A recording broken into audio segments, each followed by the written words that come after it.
Welcome to Penrose Learning, where we make understanding easy. You begin with the app you want on top. Open it, then bring up Recent or Overview. Once done, tap the app icon at the top of its preview, then select Open in Split Screen View.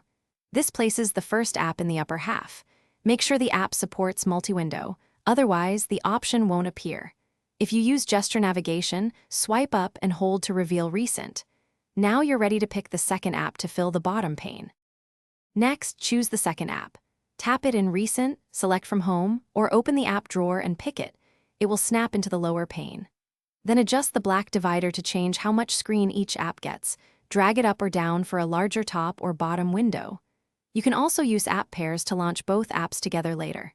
If both apps permit, drag text or images from one pane into the other to speed tasks, such as note-taking or copying links. To finish, drag the divider all the way to one edge to close the opposite app, or tap the app icon and choose Close Split Screen. If something goes wrong, force close one of the apps from Recent, reopen it, and try again. If issues persist, restart the phone to clear temporary glitches. Make sure multi-window toggles are enabled in Settings Advanced Features. If an app refuses split screen repeatedly, it likely doesn't support multi-window. Thanks for watching. If this was helpful, leave a like and consider subscribing. See you next time.